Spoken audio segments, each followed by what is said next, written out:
July August গণহত্যা মামলায় গ্রেপ্তার দেখিয়ে সাবেক ৮ সেনা ও পুলিশ কর্মকর্তাকে কারাগারে পাঠানো হয়েছে।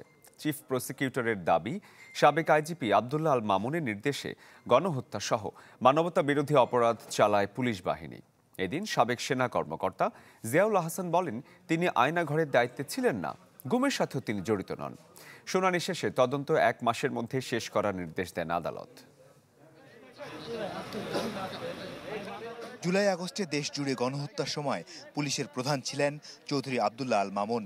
সেই মামলায় সাবেক এই আইজিপি, সাবেক সেনা কর্মকর্তা জিয়াউল আহসান সহ ৮ জনকে ট্রাইব্যুনালে হাজির করা হয় বুধবার।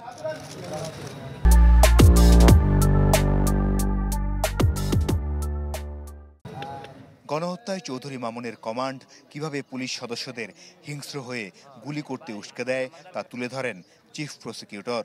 এরপর এনটিএমসির দায়িত্বে থাকা সাবেক major general Ziaul Ahsan internet বন্ধ করে গণহত্যায় উস্কে দেওয়ার নিষ্ঠুরতার বর্ণনা করেন তিনি।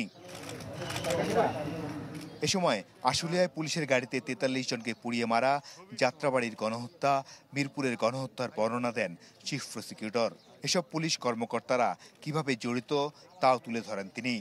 এরপর এই ৮ জনকে মানবতা বিরোধী অপরাধে গ্রেপ্তার দেখিয়ে কারাগারে পাঠানো হয়।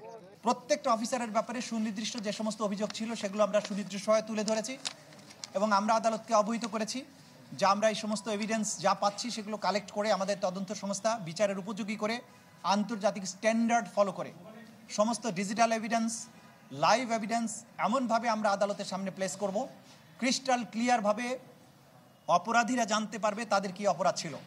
গোটা বাংলাদেশ, গোটা দুনিয়া দেখবে এই বিচারটা স্বচ্ছ এবং ফেয়ার হয়েছে।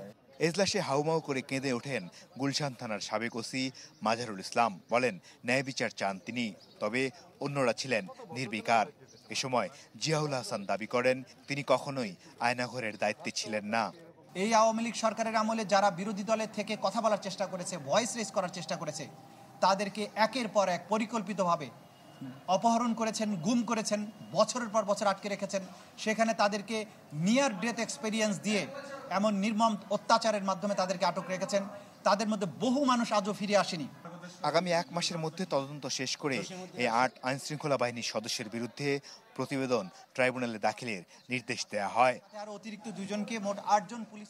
মাসুদুর রহমান, চ্যানেল 24, ঢাকা।